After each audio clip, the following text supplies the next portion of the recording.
Bapa dan Putra dan Roh Kudus. Amin. Shalom Aleichem bersama Mesia. Kristus Anesti, Alitas Anesti. Kristus telah bangkit, benar telah bangkit. Ini adalah hari Paskah dari Gereja Ortodoks Indonesia. Minggu Paskah, bukan Gereja Ortodoks Indonesia, maksudnya Gereja Ortodoks di seluruh dunia maksudnya. Ini adalah hari Paskah, perayaan Paskah kami. Kalau saudara-saudara dari tradisi Barat dan saudara dari Gereja Roma Katolik dan Protestan merayakannya minggu yang lalu, kami merayakannya hari ini. Dan biasanya baru tiap 2 tahun sekali kita bertemu pada tanggal yang sama pada hari di dalam kita merayakan Paskah. Baik. Jikalau Paskah dalam Sabtu Kudus pagi sudah saya jelaskan, itu ada peringatan bagi penguburan Kristus yang kita sebut sebagai Sabat Agung, karena Kristus berhenti dari karyanya selama 6 hari mencipta ulang manusia, pelepasan dari kuasa dosa dan kuasa iblis, melalui kuasa dosa dan kuasa iblis yang dilakukannya pada hari Jumat Agung dan Sabtu Kudus. Sabtu tengah malam itu adalah perayaan Paskah. Perayaan Paskah yang menjelang Minggu pagi besok, sebab kita tidak tahu sebenarnya jam berapa Yesus bangkit. Karena pada subuh ya kuburannya udah kosong. Jadi antara tengah malam sampai subuh itu sudah bangkit. Makanya kita rayakan tengah malam untuk menyongsong jam waktu di mana kira-kira Yesus bangkit, sebab pada waktu bangkitnya itu sendiri tidak ada yang menyaksikan. Dia disaksikan hanya setelah kuburannya kosong dan menampakkan diri kepada para muridnya. Nah, pada waktu ibadah Minggu Paskah itu yang dilakukan adalah kita melakukan sembahyang sing fajar yang disertai kidung-kidung yang isinya menceritakan tentang peristiwa kebangkitan ini. Lalu Romo dan jemaat akan keluar membawa ikon yang isinya adalah gambar kebangkitan Kristus. Ya. Ikonnya itu ikon kebangkitan Kristus. Mungkin saya cari di Google supaya saudara tahu ikonnya itu gimana sih gambarnya, karena saya tidak ada di sini di ruang ini, kami tidak ada. Ada sih, ini coba bisa diangkat Mas. Saya jelaskan dulu. Inilah ikon kebangkitan Kristus. Nih. Bisa dilihat ya. Ini ikon kebangkitan Kristus. Kristus bangkit dalam kemuliaannya yang digambarkan dengan sinar yang menyinari tubuhnya. Dia membangkitkan manusia dengan dirinya, artinya manusia dilepaskan dari kematian, yang digambarkan dengan Adam ditarik dari kuburan, dari peti mati, dan Hawa juga ditarik dari peti mati. Lalu dia mengalahkan kuasa kematian dan iblis, ini gambarnya. Ini alam kematian yang gelap itu dengan menggunakan pintu kayu salibnya. Dengan disalib, dia masuk dalam alam maut ini. Lalu dia membangkitkan manusia. Dan orang-orang kudus dalam perjanjian lama, yang satu gambarnya Daud dan Salomo, dan diakhiri dengan Yohanes Pembaptis. Dan orang-orang kudus dalam perjanjian baru, kita lihat Yohanes, Petrus dan Yakobus. Ini gambarnya para rasul, itu ikut dimuliakan bersama dengan Kristus. Dan itulah inti daripada ajaran kebangkitan itu yang digambarkan dalam ikonografi. Karena ikonografi ortodoks itu bukan hanya sekedar gambar biasa, itu adalah teologia dalam warna. Teologia dalam warna. Jadi dengan itu kita mengerti apa sih artinya kebangkitan Kristus itu. Nah, ikon itu akan dibawa dan presbiter akan membawa Alkitab. Ya, Alkitab yang altar yang besar itu. Lalu dia akan menaik ke tempat mimbar yang disiapkan di luar.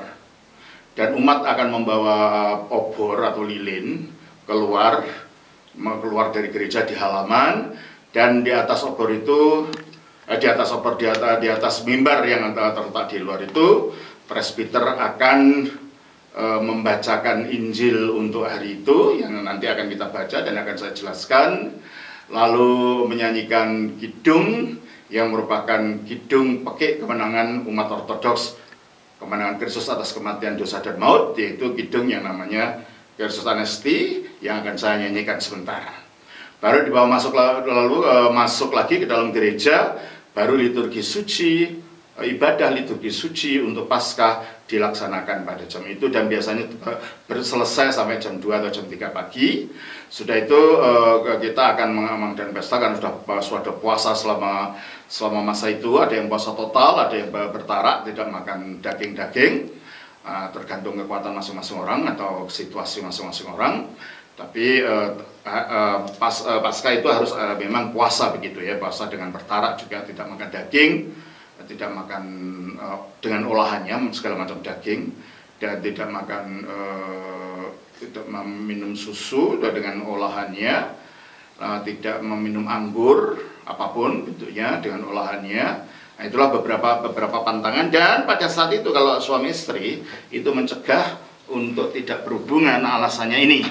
Saya baca dulu, saya terangkan dulu sehingga saudara mengerti apa yang dilakukan umat Ortodoks pada waktu perayaan Paskah itu. Kita baca dari 1 Korintus pasal yang ke-7 ayat 3 sampai 5 yang bunyinya begini. Di dalam 1 Korintus pasal 7 ayat 3 sampai 5 dikatakan oleh kitab suci begini. Ya. 7 3 sampai 5. Hendaklah suami memenuhi kewajibannya terhadap istrinya, maksudnya kewajiban kebutuhan jasmani ya. Hendaklah suami memenuhi kewajibannya terhadap istrinya, demikian pula istri terhadap suaminya. Istri tidak berkuasa atas tubuhnya sendiri, tetapi suaminya.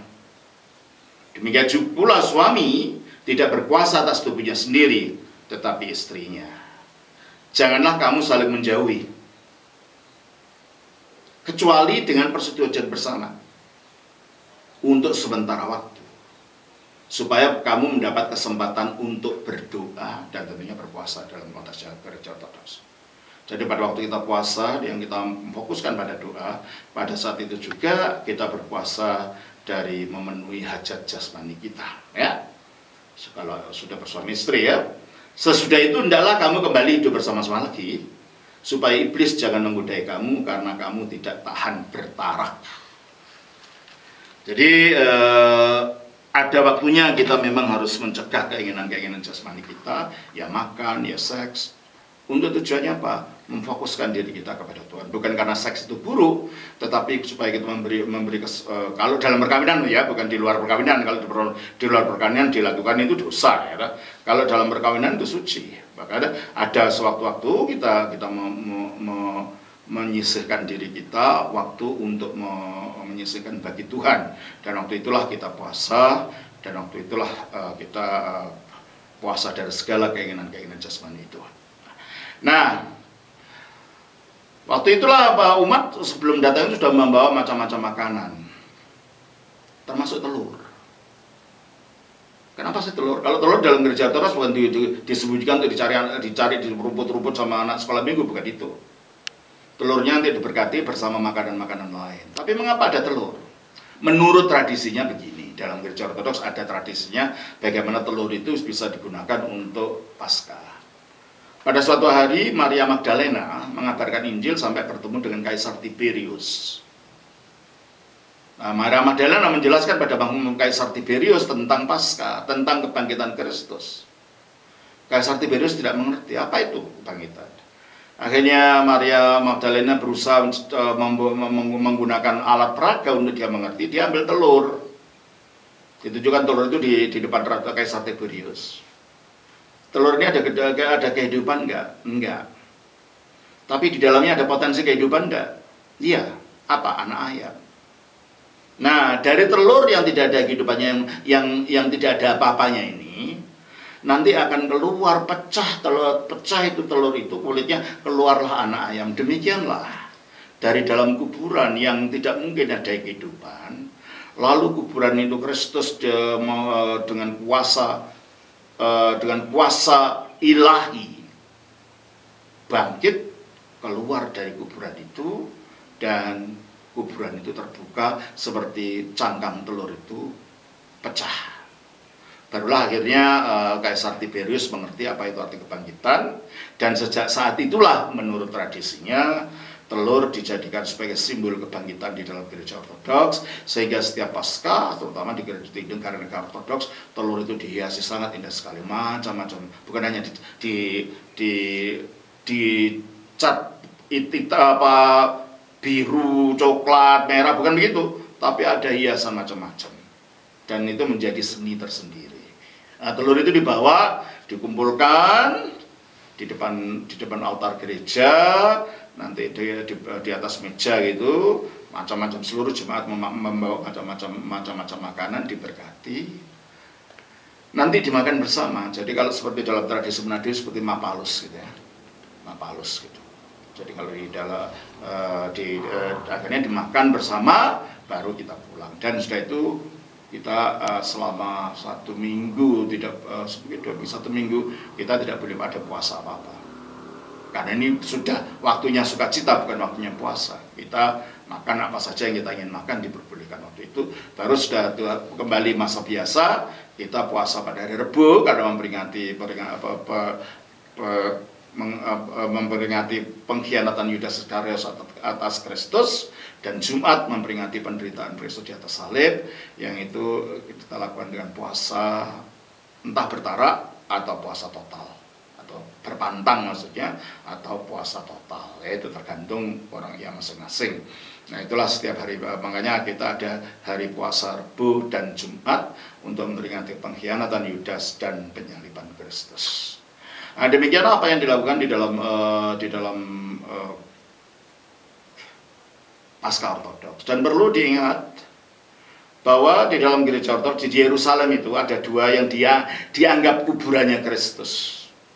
Yang satu makam kudus, yang memang itu dari kuno itu diyakini oleh umat Ortodoks sebagai makam Kristus. Di situ ada gereja di atas kuburan yang Kristus, yang baru saja direnovasi baru-baru ini.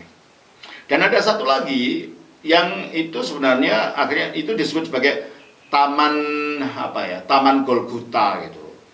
Itu tidak pernah diakui oleh gereja Ortodoks atau gereja-gereja purba dan zaman dulu bahwa itu betul-betul makamnya Kristus. Karena itu yang menemukan Jenderal Gordon ketika Yerusalem masih di bawah penguasaan pemerintahan Inggris. Kebetulan di situ ada bukit yang wujudnya seperti gambar wujud tengkorak. Lalu Jenderal Gordon itu mengatakan, oh mungkin inilah bukit tengkorak, bukit Golgota itu. Lalu akhirnya dibuatlah taman, dan yang sekarang tetap dikunjungkan. Biasanya saudara-saudara dari Protestan yang datang ke sana, mereka tidak datang ke tempat di mana ada bangunan kuno dari kuburan makam jirat suci atau makam kudus itu.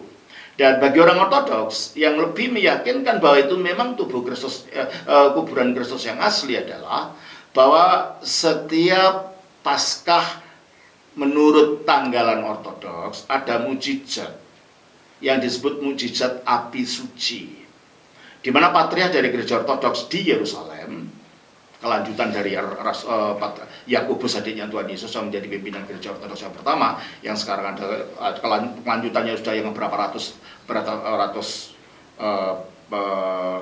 kali ya, itu masuk ke situ untuk merayakan ibadah di dalam kuburan Kristus.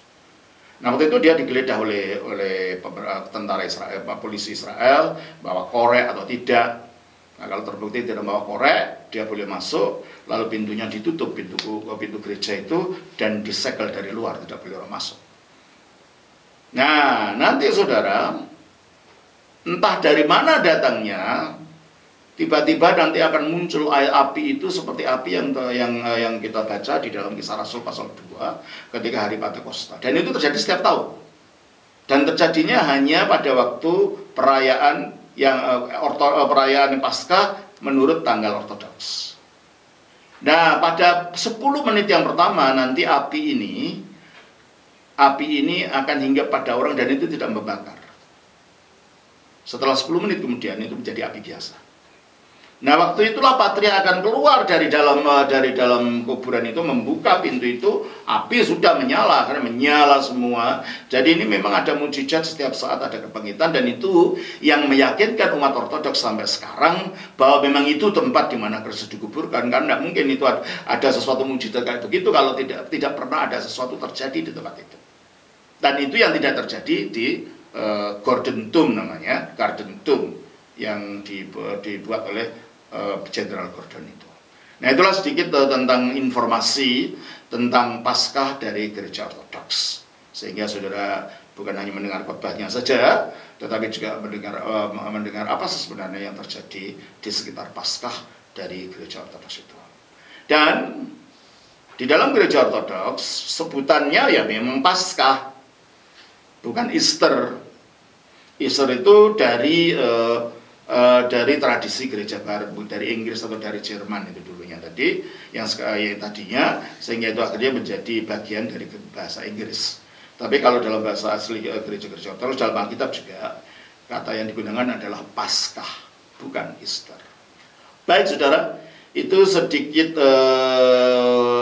keterangan tentang Paskah yang dirayakan di dalam gereja Ortodoks. Kita akan mulai dengan membahas firman yang, karena dalam gereja tadi Kristus bangkit itu melambangkan terang yang muncul dari dalam kuburan, yaitu terang ilahi. Biasanya pada waktu itu lilin-lilin akan dipasang, dan saya akan juga memasang lilin ini sebelum kita mulai doa kita.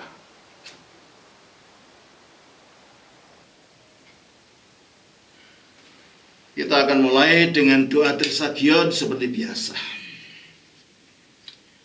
Christos anesti ek nekron, thanaton patisas ketisen tis mnimasi zoin charisamenos. Kristus telah bangkit dari mati, dengan matinya telah menginjak maut, dan pada mereka yang di kuburan hidup menganugerahkan. Christos anesti ek nekron, thanaton patisas ketisen tis mnimasi zoin charisamenos.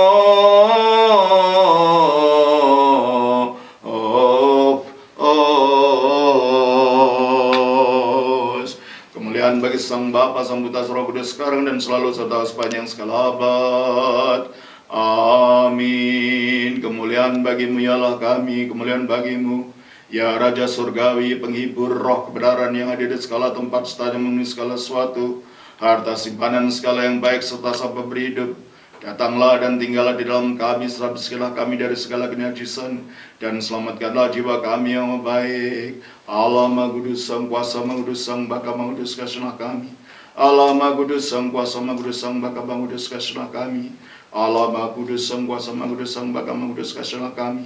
Kemuliaan bagi Sang Bapa, Sang Putra, Sang Roh Kudus, sekarang dan selalu, serta sepanjang segala abad. Amin. Ya Sang Tertunggal Maha Kudus, kasihlah kami. Ya Tuhan, ampunilah dosa-dosa kami. Ya Baginda, maafkanlah pelanggaran-pelanggaran kami. Ya Sama Suci, kujulah kami dan sembuhkanlah kelemahan-kelemahan kami demi nama-Mu. Tuhan kasihanilah, Tuhan kasihanilah, Tuhan kasihanilah. Kemuliaan bagi Sang Bapa, Sang Putra, Sang Roh Kudus, sekarang dan selalu serta sepanjang segala abad. Amin. Bapa kami ada dalam surga, dikuduskanlah nama-Mu. Datanglah kerajaan-Mu, jadilah kehendak-Mu di atas bumi seperti dalam surga. Berikanlah kami pada hari ini makanan kami yang secukupnya, dan ampunilah kami akan kesalahan kami, seperti kami juga mengampuni orang bersalah pada kami. Dan jangan membawa kami ke dalam pencobaan, tetapi lepaskanlah kami dari sejahat. Karena Engkau yang punya kerajaan, kuasa, dan kemuliaan, Sang Bapa, Sang Putra, Sang Roh Kudus, sekarang dan selalu serta sepanjang segala abad. Amin. Aku percaya pada satu Allah, Sang Bapa yang Maha Kuasa, pencipta langit dan bumi, dan segala sesuatu yang kelihatan maupun yang tak kelihatan, dan pada satu Tuhan, Yesus Kristus, Anak Tunggal Allah, yang diperanakan dari Sang Bapa sebelum segala zaman, terang yang keluar dari terang, Allah sejati yang keluar dari Allah sejati, yang diperanakan dan bukan diciptakan, satu-satu hakikat dengan Sang Bapa, yang melaluinya segala sesuatu diciptakan, yang untuk kita manusia dan untuk keselamatan kita telah turun dari surga dan menjelma oleh Sang Roh Kudus dan dari Sang Perawan Maryam serta menjadi manusia, telah disalibkan bagi keselamatan kita di bawah pemerintahan Pontius Pilatus. Dia menderita sengsara dan dikuburkan, dan pada hari ketiga dia bangkit lagi sesuai dengan kitab suci dan naik ke surga serta duduk di sebelah kanan Sang Bapa, dan dia akan datang lagi dalam kemuliaan untuk menghakimi orang hidup maupun orang mati, yang kerajaannya tak akan ada akhirnya. Dan aku percaya pada Sang Roh Kudus, Tuhan Sang Pemberi hidup, yang keluar dari Sang Bapa, yang bersama dengan Sang Bapa dan Sang Putra disembah dan dimuliakan, yang berbicara melalui para nabi. Aku percaya pada gereja yang satu, kudus, katolik, dan apostolik. Aku mengakui satu baptisan bagi pengampunan dosa-dosa. Aku menunggu akan kebangkitan orang mati serta kehidupan zaman yang akan datang. Amin. Christos Anesti, Alitos Adesti. Saudara, bacaan daripada Injil yang kita baca untuk Pekan Kudus atau Paskah ini adalah kita baca dari Markus pasal 16 ayat 1 sampai dengan ayat 8. Setelah lewat hari Sabat, Maria Magdalena dan Maria ibu Yakobus serta Salome membeli rempah-rempah untuk pergi ke kubur dan meminyaki Yesus. Dan pagi-pagi benar pada hari pertama minggu itu, setelah matahari terbit, pergilah mereka ke kubur. Mereka berkata seorang pada yang lain, "Siapa yang akan menggulingkan batu itu bagi kita dari pintu kubur?" Tetapi ketika mereka melihat dari dekat, tampaklah batu yang memang sangat besar itu sudah terguling. Lalu mereka masuk ke dalam kubur, dan mereka melihat seorang muda yang memakai jubah putih duduk di sebelah kanan. Mereka pun sangat terkejut. Tetapi orang muda itu berkata kepada mereka, "Jangan takut, kamu mencari Yesus orang Nazaret yang disalibkan itu. Ia telah bangkit. Ia tidak ada di sini. Lihat, inilah tempat mereka membaringkan dia. Tetapi sekarang pergilah, katakanlah kepada murid-muridnya dan kepada Petrus, ia mendahului kamu ke Galilea. Di sana kamu akan melihat dia, seperti yang sudah dikatakannya kepada kamu." Lalu mereka keluar dan lari meninggalkan kubur itu, sebab gentar dan dahsyat menimpa mereka. Mereka tidak mengatakan apa-apa kepada siapapun juga karena takut. Dengan singkat mereka sampaikan semua pesan itu pada Petrus dan teman-temannya. Sesudah itu Yesus sendiri dengan perantaran murid-muridnya memberitakan dari timur dan ke barat berita yang kudus dan tak terbinasakan tentang keselamatan yang kekal itu. Demikian sabda Tuhan. Setelah lewat hari Sabat, kalau lewat hari Sabat berarti hari Minggu. Hari Sabat hari ke-7, hari Minggu adalah hari pertama. Jadi Maria Magdalena dan Maria ibu Yakobus serta Salome membeli rempah-rempah untuk pergi ke kubur dan meminyaki Yesus. Jadi pada waktu hari Minggu itu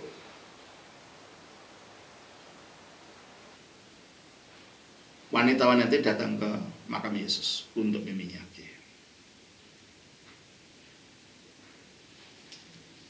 Lalu terkejutlah mereka, kenapa? Dan pagi-pagi benar hari pertama, pada hari pertama minggu itu. Jadi Yesus memang bangkitnya hari Minggu, hari pertama. Kata minggu itu berasal dari bahasa Portugis Domingos. Artinya hari Tuhan. Kalau bahasa Arabnya Ahad, artinya satu, hari pertama. Oleh karena itu, karena minggu itu artinya hari Tuhan, kalau kalender orang-orang Yunani yang notabene mayoritas mereka adalah pemeluk iman ortodoks ini, dalam kalender umumnya pun disebut Kyriaki, dari kata Kyrios, Tuhan, hari Tuhan. Oleh karena itu, ketika orang ortodoks beribadah juga di hari Minggu, dia bukan menggantikan Sabat. Sebab dalam penanggalan bahasa Yunani, hari Sabtu itu bunyinya Sabato. Sama dengan bahasa Indonesia, Sabt. Sabat itu hari Sabtu. Nah, hari Sabtu itu ibadah yang berbeda, itu ibadah peringatan penciptaan pertama, tapi yang digenapi dengan penciptaan ulang oleh Kristus melalui beristirahatnya dia pada hari Sabtu kemarin, yaitu Sabat Agung. Maka setiap hari Sabtu kita juga masih ada ibadah namanya ibadah Sabat. Baru hari Minggu itu puncaknya bukan menggantikan Sabat, tapi menggenapi Sabat, karena pada saat itu yang kita rayakan bukan penciptaan, tapi kebangkitan. Dan dalam kebangkitan inilah pembaruan terjadi. Maut dikalahkan. Inilah masa kita bersuka cita merayakan Juru Selamat yang telah bangkit itu. Terus kita baca. Dan pada ayat 2, dan pagi-pagi benar pada hari pertama minggu itu, setelah matahari terbit, pergilah mereka ke kubur. Mereka berkata seorang pada yang lain, siapa yang akan menggulingkan batu itu bagi kita dari pintu kubur? Tentulah mereka orang wanita-wanita yang tidak punya kekuatan seperti laki-laki. Apalagi batunya besar. Batu untuk menutupi gua itu. Saya tidak tahu apakah waktu mereka berangkat itu berpikir batu tidak ada batunya atau gimana, saya tidak tahu. Tapi nyatanya mereka berpikir, kok siapa yang akan membuka gua itu nanti? Batunya siapa? Ayat yang keempat, ayat yang keempat. Tetapi ketika mereka melihat dari dekat, tampaklah batu yang memang sangat besar itu sudah terguling. Jadi kebangkitan Kristus sudah terjadi sebelum pagi-pagi benar ini. Jadi kita tidak tahu entah jam 3, entah jam 4, pokoknya sebelum matahari terbit. Oleh karena itu mengapa perayaan dirayakan pada tengah malam untuk berselesai kira-kira jam 2. Atau kadang-kadang umat tidak pulang sampai pagi, berada di gereja, baru pulang paginya. Karena hari Minggu pagi jam 4 tidak ada ibadah, karena sudah dilaksanakan ibadahnya pada malam itu yang sudah dihitung hari Minggu. Baru nanti sorenya, sore dari minggu ini, ya sore senak, ya minggu sore maaf, ya minggu sore itu lalu ada ibadah sembahyang senja yang dicirikan dengan pembacaan ayat dari Injil Yohanes pasal 20 ayat 19 sampai 23 atau 25 saya lupa, ya, dengan menggunakan macam-macam bahasa. Sehingga umat yang mempunyai kemampuan membaca bahasa apa saja, bahasa daerah-daerah yang ada di Indonesia ataupun bahasa-bahasa asing, boleh membawa kitabnya sendiri untuk masing-masing membaca ayat-ayat tadi. Sehingga ini menarik sekali memang. Mengapa bacaan dari ayat-ayat ini? Untuk mengingatkan kita bahwa Injil tidak hanya untuk satu umat, bukan hanya untuk satu golongan, tapi Injil harus diberitakan kepada seluruh umat dan bahasa dan bangsa. Dan itu pula mengingatkan bahwa gereja tidak bisa diam. Gereja harus melaksanakan tugasnya untuk memberitakan Injil itu. Ya, ayat yang kelima. Lalu mereka masuk ke dalam kubur. karena kuburannya berwujud gua ya, yang ditata di atas batu, ya di atas pada tebing batu gitu. Dan mereka melihat seorang muda yang memakai jubah putih duduk di sebelah kanan.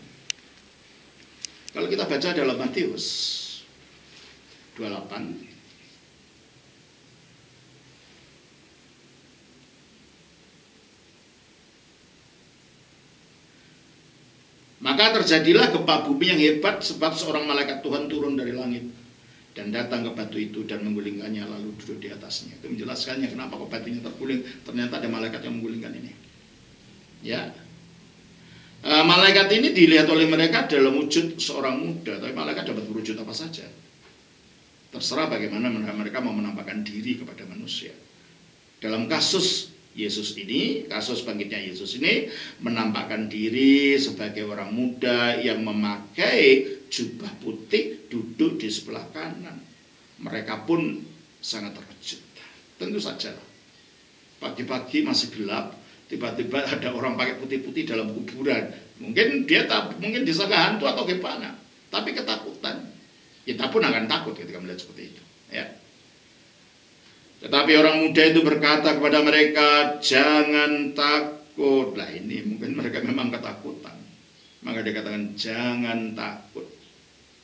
Kamu mencari Yesus orang Nazaret yang disalibkan itu? Iya, telah bangkit. Iya, tidak ada di sini. Lihat, inilah tempat mereka membaringkan dia.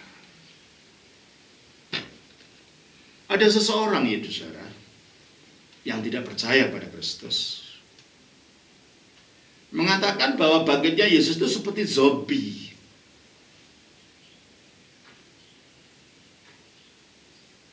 Orang mati kok bangkit itu zombie katanya. Tahu zombie? Orang mati dan masih dalam keadaan mati, lalu bangkit lagi menjadi seperti hantu tapi masih ada tubuhnya.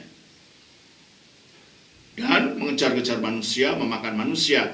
Itu yang kita lihat dalam film. Coba kalau saudara belum lihat aja itu di YouTube. Ketik saja itu zombie, ZOMBIE. Nanti akan keluar film zombie itu. Betulkah bangkitnya Yesus itu bangkit menjadi zombie? Salah. Sebab kalau dia bangkit menjadi zombie, berarti dia masih dalam kuasa kematian itu. Sebab zombie itu tidak betul hidup. Zombie itu adalah jenazah, entah bagaimana menurut cerita, bisa bangun lagi, dan sifatnya sudah bukan sifat manusia lagi, kayak setan. Makan orang sana sini, mengejar orang. Dan nanti akhirnya jatuh mati juga. Yesus tidak begitu, saudara. Ketika bangkit, dia bangkit untuk mengalahkan kematian itu, berarti dia tidak di bawah kuasa kematian itu. Buktinya apa? Buktinya ketika bangkit, tubuhnya itu sudah mempunyai kemampuan baru yang tidak dimiliki oleh tubuh-tubuh biasa. Misalnya apa? Bisa masuk ke dalam ruang terkunci tanpa pintunya dibuka. Coba kita baca. Di dalam Yohanes pasal yang kita baca di dalam Yohanes pasal yang ke-20. Di dalam Yohanes pasal 20 ayatnya yang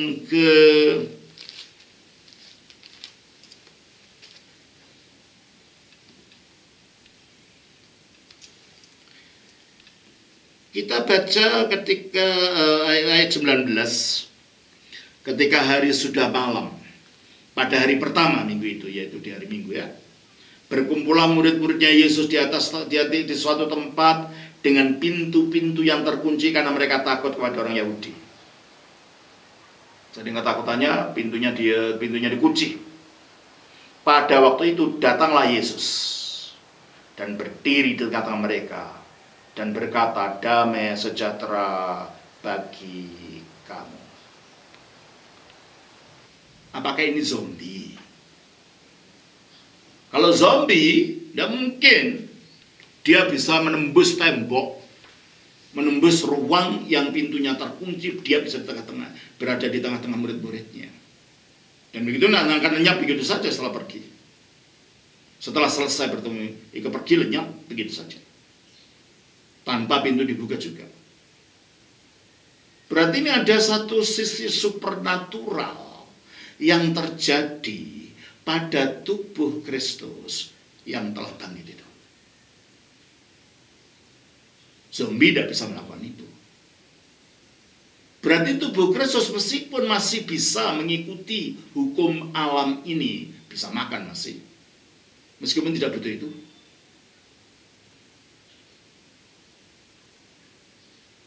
Dan sisi supernatural itu sebenarnya dia tidak lagi dipengaruhi oleh hukum alam. Kalau tubuh biasa masuk ke dalam tembok begitu ya tidak mungkin. Berarti tubuhnya Kristus berbeda dengan tubuh waktu dia dikuburkan itu. Jadi sama sekali bukan zombie. Bukan hanya itu saja. Di dalam Kisah Rasul pasal yang ke-1 kita baca, saudara. Dalam Kisah Rasul pasal yang ke-1 ayatnya yang ke-3. Kepada mereka yang menunjukkan dirinya setelah penderitaannya selesai, dan dengan banyak tanda ia membuktikan bahwa ia hidup. Sebab selama 40 hari ia berulang-ulang menampakkan diri dan berbicara kepada mereka tentang kerajaan Allah. Mana ada zombie berbicara tentang kerajaan Allah? Mana ada zombie bisa hidup sampai 40 hari, muncul dan hilang seperti ini? Berarti tubuh Yesus itu sudah diubahkan dalam kemuliaan dan memiliki karakter supernatural yang masih bisa tunduk kepada hukum alam ini, tapi tidak harus tunduk ke situ. Makanya bisa berubah-ubah wajah, berubah wujud, bisa datang dan pergi, meskipun bisa makan, padahal tidak perlu makan tubuh itu. Dan juga dikatakan dalam Markus pasal yang ke-16, kita baca. Markus pasal yang ke-16 kita baca. Ayatnya yang ke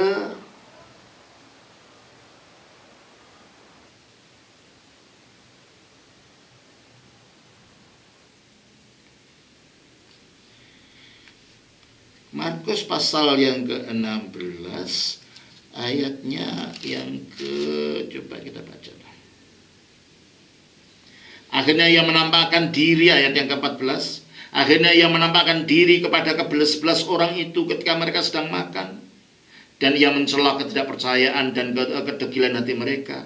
Oleh karena mereka tidak percaya kepada orang yang telah melihat ia sudah bangkit. Jadi kita lihat di situ bahwa Tuhan Yesus ini ketika bangkit, dia menunjukkan suatu keberadaan tubuh yang masih dapat dilihat seperti tadinya, tapi karena berubah sampai ketika Maria Magdalena dilihat kuburan, di dalam kuburan tidak tahu siapa dia, di sana itu tukang kebun di kuburan itu. Dan ketika dia berjalan dengan dua orang muridnya ke Emmaus, Klopas dan Lukas yang berjalan di sana itu, mereka pun tidak mengenal sampai dia menghilang. Jadi mereka yang mengatakan Yesus itu waktu bangkit menjadi zombie, pertama mereka tidak tahu apa yang dikatakan Injil. Kedua, mereka memang ingin mengejek saja. Dan terakhir, bahwa tubuh ini bukan tubuh zombie, tapi tubuh mulia, buktinya bisa terbang naik ke langit. Mana ada tubuh biasa bisa terbang naik ke langit? Coba kita baca dalam Kisah Rasul pasal yang ke-1. Kisah Rasul pasal yang ke-1 ayatnya 9 sampai dengan 11. Kita baca demikian. Kisah Rasul pasal yang ke-1 ayatnya yang ke-9 sampai 11. Dikatakan oleh Alkitab demikian, saudara.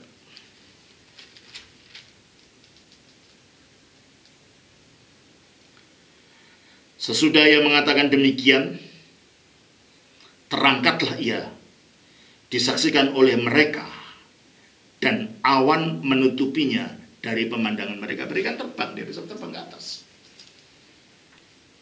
Zombie bisa begitu? Tubuh biasa bisa begitu? Yang benar aja. Orang hanya memutarbalikkan fakta kitab suci ini. Bagi kita yang percaya, kita percaya apa yang dikatakan kitab suci. Memang begitulah terjadinya. Terus, ketika mereka sedang menatap ke langit waktu ia naik itu, berarti dia terbang ke atas. Tiba-tiba berdirilah dua orang yang berpakaian putih dekat mereka dan berkata kepada mereka, "Hai orang-orang Galilea, mengapakah kamu berdiri melihat ke langit? Yesus ini yang berangkat ke surga, meninggalkan kamu akan datang kembali dengan cara yang sama seperti kamu melihat dia naik ke surga." Jadi kalau Yesus bisa datang kembali naik ke surga ini, membuktikan dia bukan zombie, tetapi dia memiliki tubuh yang telah dimuliakan akibat dari kebangkitan. Mengapa tubuhnya dimuliakan? Sebab bangkitnya itu bukannya sekedar tubuhnya tadi ya tidur lalu bangun, bukan begitu. Bangkitnya itu betul-betul mengalahkan kematian, sehingga efek daripada kematian, kelapuan, kehancuran tubuh, kebusukan tidak ada lagi pada dia, karena kematian itu sendiri yang dikalahkan. Jadi dia bukan hanya bangun dari mati, bukan, dia memang bangkit mengalahkan kematian itu. Dikatakan di dalam Roma pasal 6 ayat 9. Di dalam Roma pasal 6 ayat yang 9 kita baca demikian. Karena kita tahu bahwa Kristus sesudah ia bangkit dari antara orang mati, tidak mati lagi. Maut tidak berkuasa lagi atas dia. Kalau zombie, dia masih wujud badan busuk, berarti maut masih menguasai mereka. Alkitab mengatakan Yesus tubuhnya tidak dikuasai maut. Berarti tubuhnya yang bangkit itu bukan orang mati yang bangun dengan tubuhnya yang sama, yang masih dikuasai oleh kematian, busuk dan lain-lain. Itulah zombie itu. Kristus mengalahkan kematian, dan tubuh kemanusiaan itu akhirnya menjadi sumber dari hidup kekal. Karena apa? Tubuh kemanusiaannya itu mengalahkan kematian itu, sehingga dikatakan di dalam 2 Timotius 1 ayat 10 begini, saudara. Di dalam 2 Timotius pasal 1 ayatnya yang ke-10, kitab suci mengatakan demikian. 2 Timotius pasal 1 ayat 10. Dan yang sekarang dinyatakan oleh kedatangan juru selamat kita, Yesus Kristus, yang oleh Injil telah oleh berita gembira tentang kebangkitannya, maksudnya yang oleh Injil telah mematahkan kuasa maut, mematahkan kuasa maut, mengalahkan kuasa maut. Nah, kalau dia mengalahkan kuasa maut, gimana? Dia zombie. Kalau mengalahkan kuasa maut, berarti tubuhnya tidak lagi dikuasai oleh kuasa maut. Yang ada apa? Kuasa kehidupan. Hidup yang mana? Hidup yang tidak dapat berkebinasaan lagi. Makanya dikatakan di sini, yang oleh Injil telah mematahkan kuasa maut dan mendatangkan hidup yang tidak dapat binasa. Hidup yang tidak dapat binasa itu hidup ilahi. Berarti kalau gitu tubuhnya Yesus itu sudah dirembesi oleh keilahiannya. Oleh karena itu kita percaya bahwa dalam Yesus itu ada dua kodrat yang menyatu dalam satu pribadi. Dan pada waktu kebangkitannya itulah kemanusiaannya itu dirembesi total oleh keilahiannya, dan sehingga dengan demikian waktu mati pun ya kemanusiaannya bisa mati, tapi tidak bisa mati terus. Karena apa? Kemanusiaan itu menyatu dengan keilahiannya, sehingga kemanusiaan itu bangkit akibat keilahian yang ada di dalam dirinya. Dengan bangkitnya Kristus ini, saudara, berarti hidup kekal, hidup yang tidak dapat binasa itu dinyatakan ke dalam dunia. Sehingga dengan Yesus itu menjadi sumber dari hidup kekal bagi orang yang mau menyatu dengan Dia dalam iman. Bagi orang yang mau manunggal dengan Dia dalam iman. Nah, mungkin saudara bertanya, bukankah memang manusia sejak zaman perjanjian lama tanpa Yesus manusia pun akan dibangkitkan? Ya memang. Nanti saya jelaskan itu. Kita baca dalam Daniel pasal 12. Di dalam Daniel pasal yang ke-12 dikatakan begini. Ayatnya yang kedua dan 3. Daniel 12 ayat 2 dan 3 dikatakan oleh kitab suci begini. Dan banyak dari mereka, dari antara orang-orang yang telah tidur di dalam debu tanah, maksudnya orang mati, akan bangun. Sebagian untuk mendapat hidup yang kekal, sebagian untuk mengalami kehinaan dan kengerian yang kekal. Jadi memang ada kebangkitan sebelum Yesus bangkit. Dinubuatkan akan ada kebangkitan, tapi waktu dituliskan belum ada kebangkitan itu. Yang pertama-tama kali dalam sejarah terbukti bangkit hanya Yesus. Nah, kalau begitu berarti perjanjian lama belum mengerti bahwa kebangkitan itu akan terjadinya di dalam Yesus. Ya memang semua akan dibangkitkan. Tetapi tidak semuanya akan memiliki hidup kekal. Hidup kekal itu hidupnya ilahi, hidupnya Allah gitu ya. Makanya Paulus mengatakan di dalam Filipi pasal yang ketiga begini. Di dalam Filipi pasal 3 ayatnya yang saya lihat dulu. Filipi pasal 3 ayatnya yang ke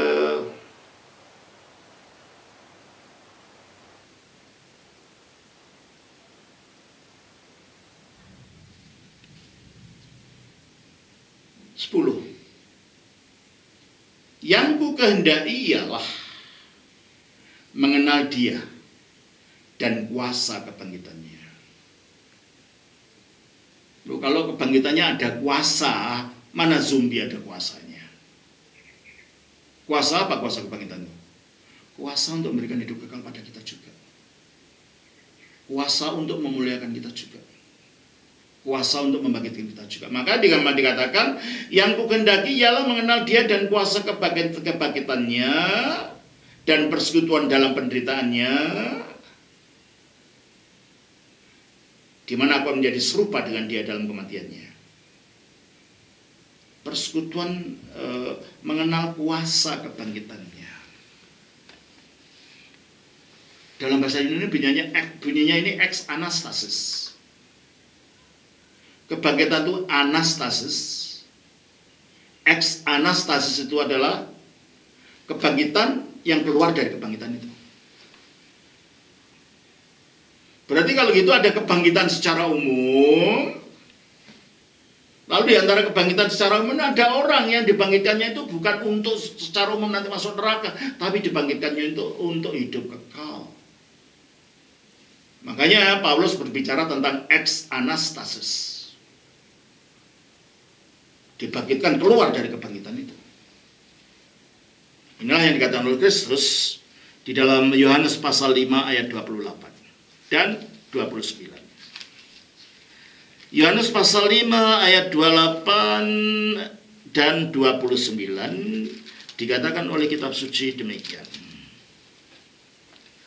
Yohanes 5 ayat 28 29 dikatakan, janganlah kamu heran akan hal itu, sebab saatnya akan tiba bahwa semua orang yang di dalam kuburan akan mendengar suaranya.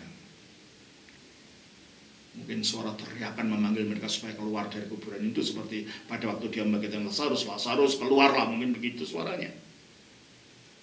Dan mereka yang telah berbuat baik, perbuatan baik yang keluar dari iman, bukan yang sekedar berbuat baik ya, akan keluar dan bangkit untuk hidup yang kekal. Inilah yang menerima ex anastasis tadi.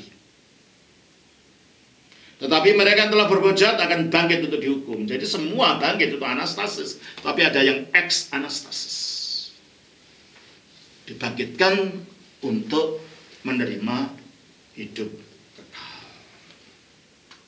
Jadi bagi kita kebangkitan itu bukan sesuatu yang natural gitu saja. Kebangkitan itu terjadi akibat dari kebangkitan Yesus. Daniel belum tahu waktu itu bahwa kebangkitan itu hanya mungkin ketika Yesus itu bangkit. Makanya dikatakan di dalam 1 Korintus pasal 15. Di dalam 1 Korintus pasal 15 dikatakan demikian, saudara. 1 Korintus pasal 15 ayatnya yang ke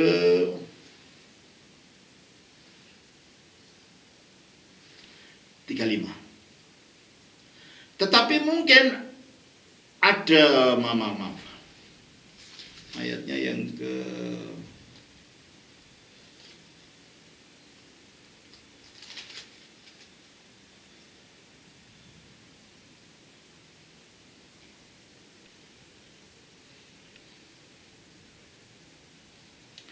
12 dan 13.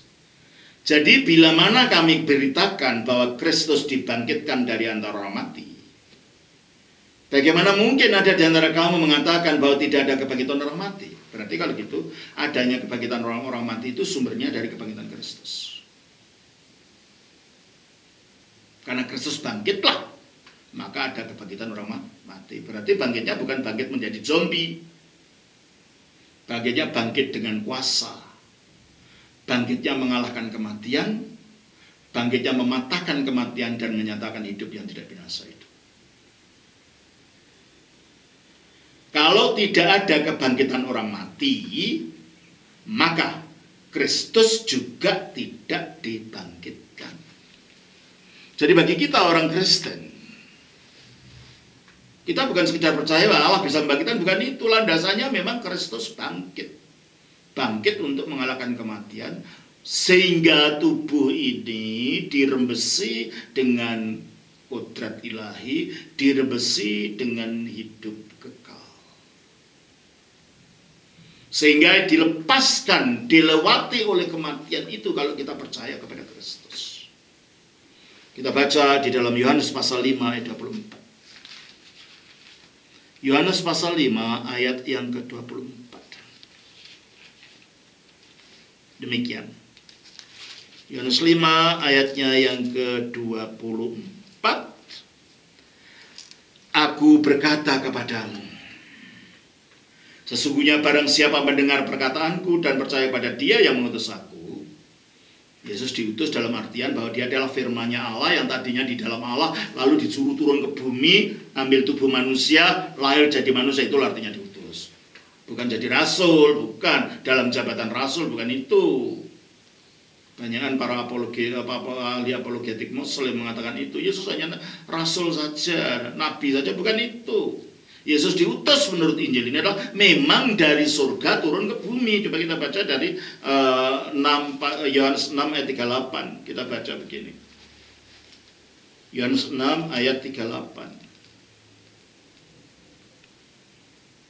Sebab aku telah turun dari surga. Nah itu kan. Mana ada nabi turun dari surga? Mana ada rasul turun dari surga? Sebab aku telah turun dari surga. Bukan untuk melakukan kehendakku, tetapi melakukan kehendak Dia yang telah mengutus aku. Ya, dia dari dirinya turun. Mengapa tidak melakukan kehendaknya? Ya karena kehendak firman dan Bapa itu satu. Kalau dia mempunyai kehendaknya sendiri, berarti Allah punya dua kehendak. Kalau Allah punya dua kehendak, bukan satu Allah lagi itu. Karena kehendaknya satu, tidak ada kehendak yang dilakukan Yesus yang bukan kehendak Bapa. Dia tidak bisa melakukan kehendaknya sendiri, sebab kehendak Dia adalah kehendak Bapa. Yang ini dikatakan juga dalam ayat 30. Maka kata mereka kepada ayat yang ke pasal 5 ayat 30. Maaf. Begini. Aku tidak dapat berbuat apa-apa dari diriku sendiri. Coba.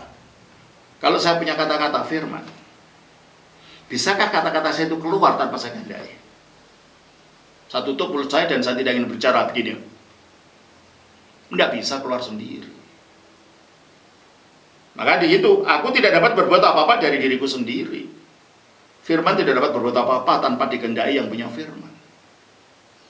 Aku menghakimi sesuai dengan apa yang aku dengar, dan penghakiman yang adil, sebab aku tidak menurut kehendak sendiri, melainkan kehendak Dia yang mengutus aku. Karena Dia firman-Nya Bapa, apapun yang dikehendaki firman harus sesuai, sama dan sama, total, persis dengan kehendak Bapa itu. Maka firman tidak bisa punya kehendak sendiri, sebab kalau firman punya kehendak sendiri yang berbeda dengan kehendak Bapa, berarti ada dua kehendak yang berbeda. Karena firman itu Allah, satu dengan Allah, maka apa yang dikehendaki Bapa itulah yang dikehendaki Dia, karena kehendak Bapa dan kehendak firman adalah satu. Itu maksudnya. Dia diutus dan Dia punya kehendak yang satu dengan kehendak Bapa.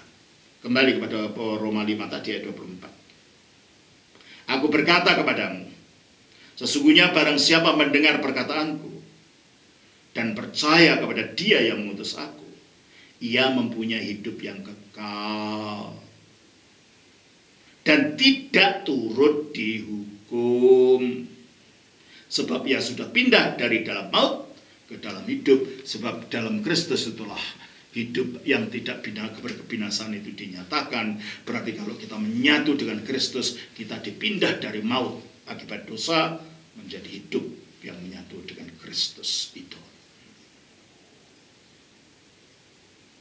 Berarti di dalam Kristus kita dilewati oleh kematian. Sama seperti bangsa Israel, bangsa Mesir. Ketika Fir'aun itu tidak mau melepaskan mereka.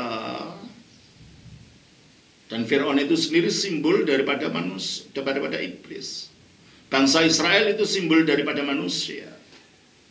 Manusia yang di bawah kuasa iblis, ya, Fir'aun itu simbolnya, dan di bawah tekanan dosa, yaitu pekerja paksa, kerja rodi yang dilakukan oleh para pengerah-pengerah pekerja Fir'aun, itulah iblis, bukan dosa dan roh-roh jahat yang mendorong kita untuk selalu berbuat dosa. Dan akhirnya seluruh karena mau Fir'aun diminta oleh Musa untuk melepaskan bangsa Israel dan tidak mau dia melepaskan.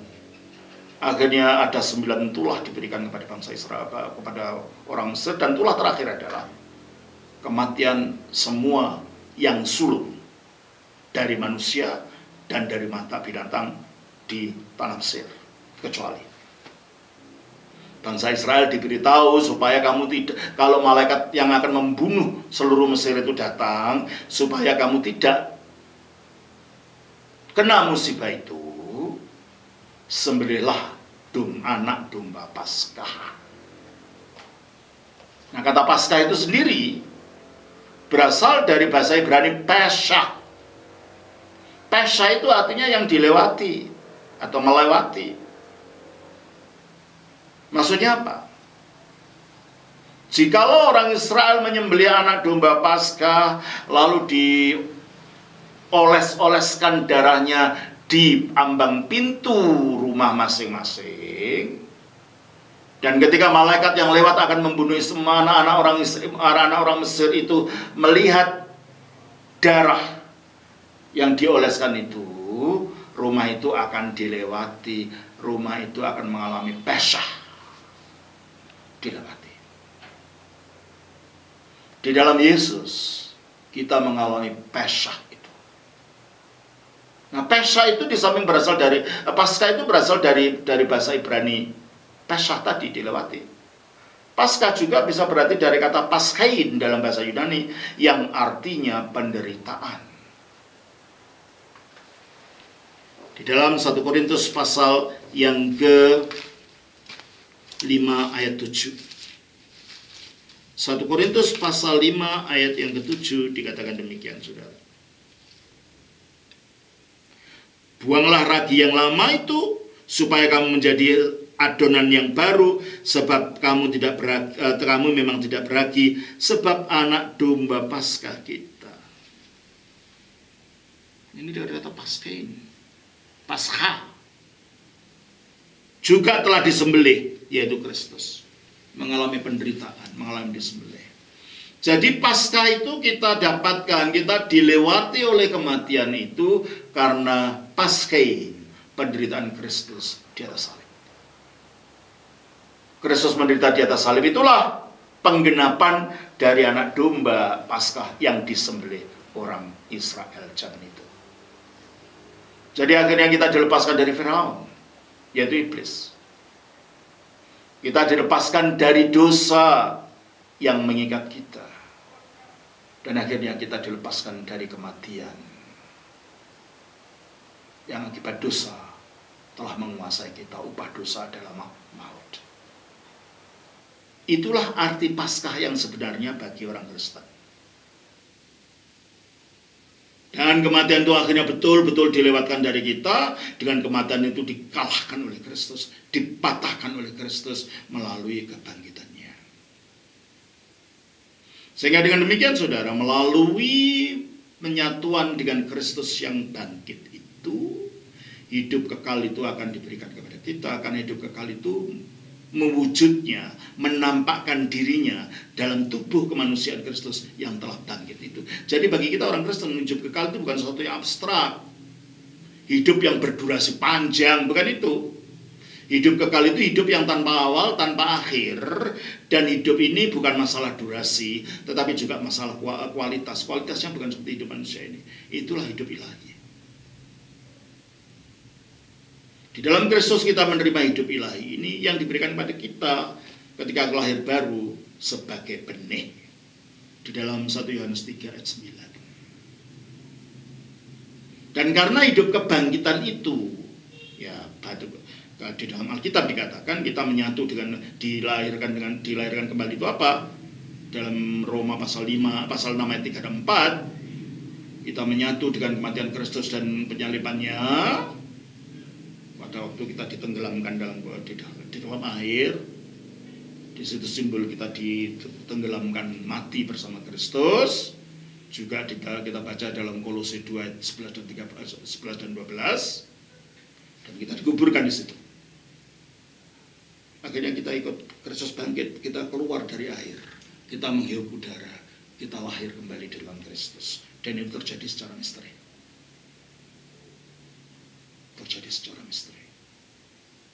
Karena Roh Kudus bekerja di situ pada waktu baptisan terjadi. 1 Korintus 12 ayat 13. Sehingga dengan demikian hidup Kristus itu mulai sebagai benih diberikan kepada kita. Dan hidup itu harus diolah dengan cara kita mengerjakan keselamatan kita sesuai dengan Filipi 2 ayat 12 itu. Di mana Allah bekerja kepada kita ketika kita rela untuk taat. Kita mengalahkan ego kita, dilatih melalui puasa. Puasa itu bukan usaha untuk mencari perbuatan baik supaya dengan itu kita diselamatkan, bukan. Puasa itu adalah training untuk melatih tubuh kita yang masih dikuasai oleh kekuatan hawa nafsu ini, ditundukkan pada kehendak Allah oleh bantuan kuasa Roh Kudus. Makanya doa, puasa, baca kitab suci, semuanya ini tujuannya untuk ini. Mengalahkan kuasa dosa yang secara hukum telah dikalahkan, tetapi secara fakta masih hidup.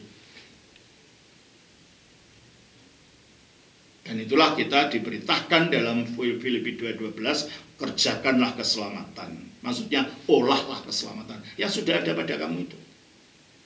Dengan takut dan gentar, karena Allah lah yang bekerja. Ayat 13. Baik kemauan maupun perbuatan.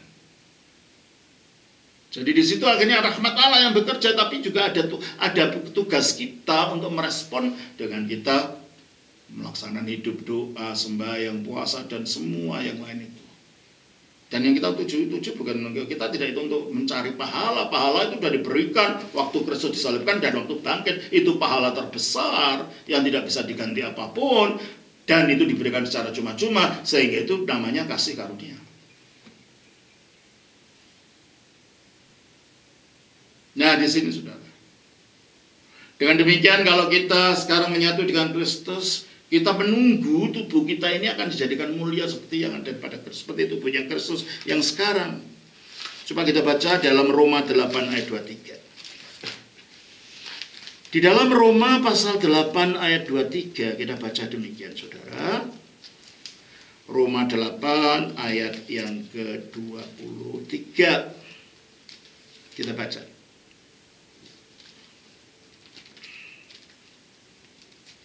Roma 8 ayat yang ke-23 kita baca.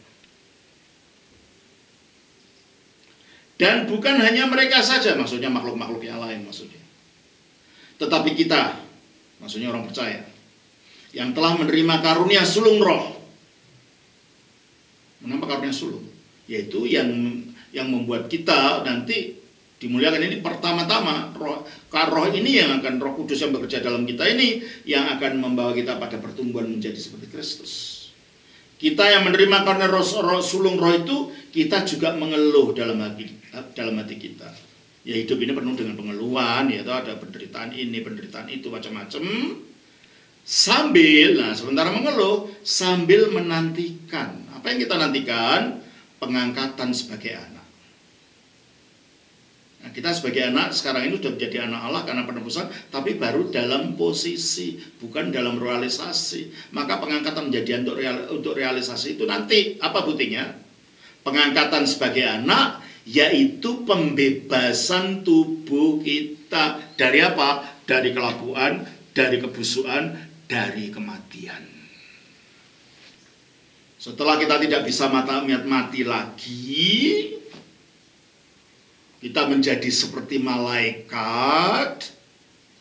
Itulah keberadaan menjadi anak Allah yang sesungguhnya. Itu coba kita baca dalam Matius pasal 24 ayat 20.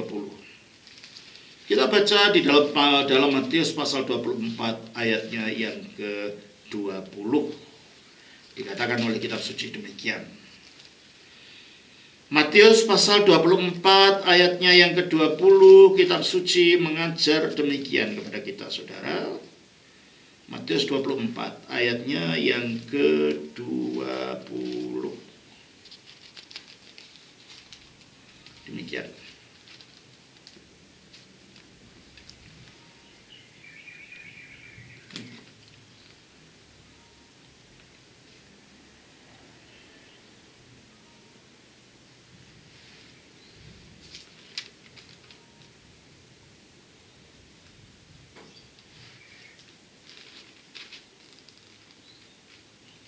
Maaf, pas 22 ayat 20, bukan 24, 22. Masih keliru juga. Lukas sajalah kalau gitu. Kita lihat dalam Lukas pasal yang ke-20. Paralelnya dari yang ingin saya katakan itu. Lukas pasal 20 ayatnya yang ke-37. Tentang bangkitnya orang mati, Musa telah beritahukan, ayat 36, masuk 36, 35, 36. Tetapi mereka yang dianggap untuk mendapat bagian dalam hidup dunia yang akan datang itu, dan dalam kebangkitan dari antara mati, tidak kawin dan tidak dikawinkan, sebab mereka tidak dapat mati lagi, mereka sama seperti malaikat-malaikat. Karena Kristus dibangkitkan menjadi dengan tubuh yang bercahaya sekarang. Tubuhnya di surga tubuh mulia. Kalau kita menyatu dengan Kristus, kita akan juga diangkat dalam kemuliaan seperti itu, menjadi seperti malaikat. Itulah yang dikatakan di dalam Filipi pasalnya yang ketiga, ayat 20 dan 21. Kita baca dalam Filipi pasal yang ketiga, ayat yang ke-20 sampai dengan 21. Begini. Karena keluargaan kita adalah di dalam surga. Dan dari situ juga kita menantikan Tuhan Yesus Kristus. Dari mana? Dari surga itu. Berarti Tuhan Yesus karena di surga. Kita nantikan dia datangnya sebagai juru selamat, Juru selamat yang bagaimana? Yang akan mengubah tubuh kita yang hina ini, yang bisa mati, bisa sakit, bisa menjadi tua, bisa lapuk, bisa kena penyakit macam-macam, termasuk kena corona. Yang akan mengubah tubuh kita yang hina ini sehingga serupa dengan tubuhnya. Tubuh yang gimana? Tubuhnya yang mulia, yang bersinar-sinar, yang bercahaya-cahaya itu, yang seperti kalau dilihat hampir seperti malaikat itu. Malah lebih dari malaikat itu. Makanya dikatakan kita akan menjadi seperti malaikat itu.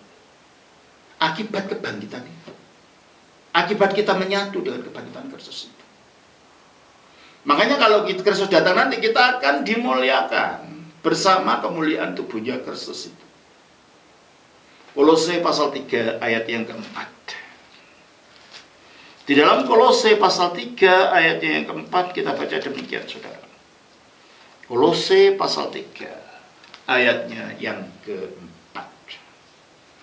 Apabila Kristus yang adalah hidup kita menyatakan diri kapan di akhir zaman bersama malaikat-malaikatnya, kamu pun akan menyatakan diri bersama dengan Dia di dalam kemuliaan. Kenapa? Karena Kristus datang dalam kemuliaan. Kemuliaan yang gimana sih maksudnya? Coba kita baca dalam 2 Tesalonika pasal yang 1 ayat 7. 2 Tesalonika pasal 1 ayatnya yang ke-7. Kita baca demikian. Ya. 2 Tesalonika pasalnya 1 ayatnya yang ke-7. Kita baca demikian.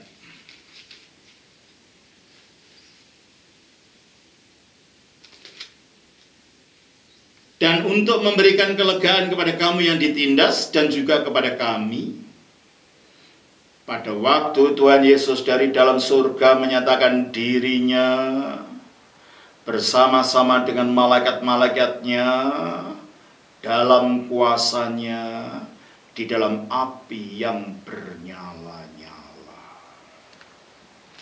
Sungguh mengerikan dan mengagumkan dan menakjubkan hari kedatangan Kristus itu, dan hari itu yang kita nanti-nantikan.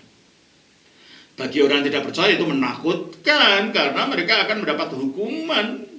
Ayat selanjutnya mengatakan, dan mengadakan pembalasan terhadap siapa? Terhadap mereka yang tidak mau mengenal Allah dan tidak mentaati Injil Yesus Tuhan kita. Makanya mereka takut. Maka kisah Kristus dibolak-balik dengan karuan untuk membuat mereka terhindar dari pemikiran yang menakutkan tentang datangnya Kristus ini. Mereka ini, orang yang tidak percaya dan menolak Injil itu, akan menjalani hukuman kebinasaan selama-lamanya, dijauhkan dari hadirat Tuhan dan dari kemuliaan kekuatannya. Apabila datang pada hari itu untuk dimuliakan. Nah, ini diantara orang kudus yang pemilik, untuk diantara orang miliknya, untuk dimuliakan diantara orang milik kudusnya, dan untuk dikagumi oleh semua orang yang percaya. Tuh, beda pada waktu Yesus datang itu, efeknya pada orang percaya dan orang tidak percaya beda. Kita menantikan dengan harapan dan antisipasi sukacita akan kedatangan itu, sehingga efek dari kebangkitan nyata tubuhnya yang dimuliakan itu akan mempunyai efek pada kita juga. Kita akan diubah menjadi seperti itu, menjadi mulia seperti tubuhnya Kristus. 1 Korintus 15 ayat 51 mengatakan begini, saudara. Di dalam 1 Korintus 15 ayat yang ke-51 dikatakan begini, sesungguhnya aku menyatakan kepadamu suatu rahasia. Rahasia apa? Kita tidak akan mati semuanya. Artinya enggak mati selamanya gitu loh. Tetapi kita semuanya akan diubah. Nah ini kapan? Dalam sekejap mata. Pada waktu bunyi nafir yang terakhir, ada sangkakala yang dibunyikan para malaikat pada waktu Tuhan Yesus datang. Malaikat membunyikan trompet, membunyikan sangkakala, membunyikan nafiri. Sebab nafiri akan berbunyi dan orang-orang mati akan dibangkitkan, dan dalam keadaan yang tidak dapat binasa, dan kita semua akan diubah. Dan itu pula yang dikatakan di dalam 1 Tesalonika pasal 4, saudara. Di dalam 1 Tesalonika pasal 4 dikatakan begini. 1 Tesalonika pasal 4, kitab suci mengatakan kepada kita demikian.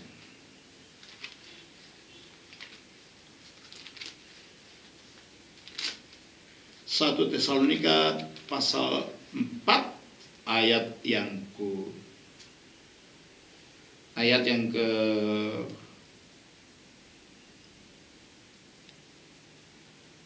16. Sebab pada waktu tanda diberi, ya sekali lagi nafiri ya. Kalau Tuhan Yesus datang pada akhir zaman itu ada sangkakala yang menakutkan semua orang. Sekarang ada dentuman-dentuman yang tidak tahu, tidak karuan darahnya dari mana, orang pada bingung. Dulu ada trompet, apalagi nanti ada trompet malaikat. Dan terdengar seluruh alam ini nanti. Sebab pada waktu tanda diberi, yaitu pada waktu penghulu malaikat berseru dan sangkakala Allah berbunyi, maka Tuhan sendiri akan turun dari surga, dan mereka yang mati dalam Kristus akan lebih dahulu bangkit. Ya. Orang di luar Kristus ya enggak, nanti karena bangkitnya untuk dihukum. Orang yang percaya Kristus akan dahulu bangkit untuk diubah dalam kemuliaan menjadi seperti Kristus. Saudara, itulah berita luar biasa, berita kemuliaan yang kita terima dari kebangkitan Kristus ini. Bukan remeh ini. Mereka yang menolak kebangkitan Kristus sekarang baru tahu rasa nanti. Mereka menangis, menjerit, minta tolong, sudah terlambat. Waktunya bukan nanti, waktunya sekarang.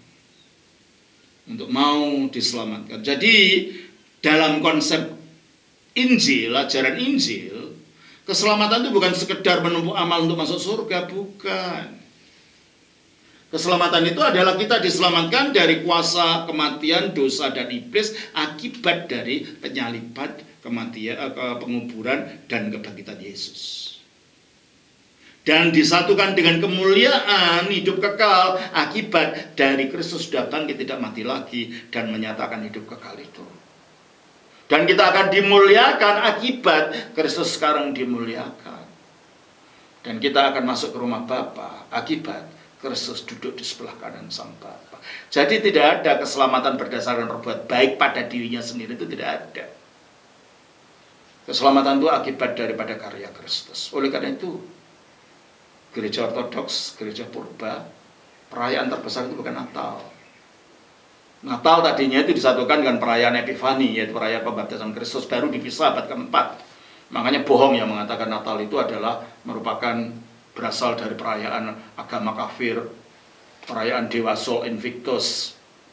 Justru terbaliknya, orang-orang Romawi yang ketakutan berkembangnya iman Kristen, mereka meniru, ingin membuat perayaan yang mirip dengan perayaan Kristen untuk mengembalikan kembali orang Romawi yang sudah terlanjur jadi Kristen ini dengan membuat hari raya Saturnalia, hari lahir Dewa Matahari. Jadi terbalik-balik yang mengatakan justru Kristen yang mengambil dari itu, enggak, justru sebaliknya itu.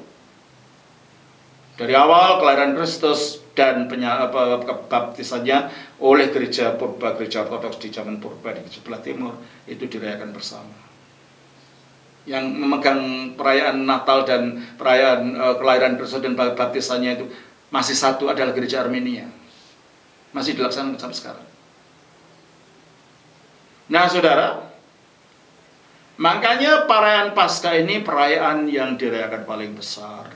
Karena bangkitnya Kristus menjadi kebangkitan kita. Bangkitnya Kristus, penyalibannya Kristus, dikuburnya Kristus, menjadi sumber keselamatan kita yang sempurna. Kita selesaikan bacaan kita dari Injil tadi. Markus pasal yang ke-16. Tadi saya mengulas ayat 8 tadi, Tetapi orang muda itu berkata kepada mereka, "Jangan takut, kamu mencari Yesus orang Nazaret yang disalib itu. Ia telah bangkit, ia tidak ada di sini. Inilah tempat mereka membaringkan dia." Saudara, dengan mengerti apa sih yang menanti kita, yang menanti kita adalah kemuliaan, maka jangan takut menghadapi kehidupan ini. Ada dia yang sudah hidup, yang merasakan penderitaan saudara. Jangan takut juga dengan kasus virus corona yang sedang melanda ini. Tetap bergantung kepada Allah, tetap percaya kepada Allah. Pada akhirnya nanti ini akan selesai. Pada akhirnya virus ini juga akan berhenti, sebab dunia ini selalu berubah. Seperti roda pedati, kadang di atas, kadang di bawah. Kalau kehidupan itu sedang di atas, jangan lupa diri. Kalau di bawah, jangan terlalu depresi seolah-olah sudah kiamat. Enggak, jangan panik. Maka berita para malaikat, jangan takut, yang menyertai peristiwa kebangkitan Kristus ini menjadi berita bagi saudara. Jangan takut, Kristus telah bangkit untukmu, dan karena Kristus telah bangkit untukmu, kamu ada harapan untuk hal yang lebih baik. Kristus Anesti, Alitas Anesti. Nama Bapa, Putra, Roh Kudus. Amin. Bila Anda memerlukan pelayanan lebih lanjut, dapat menghubungi parokia-parokia di bawah ini.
Gereja-gereja ortodoks maupun yayasan-yayasan yang mengatasnamakan dirinya ortodoks, tetapi di luar alamat-alamat yang tertulis di atas, untuk sementara belum berada di bawah naungan GUI.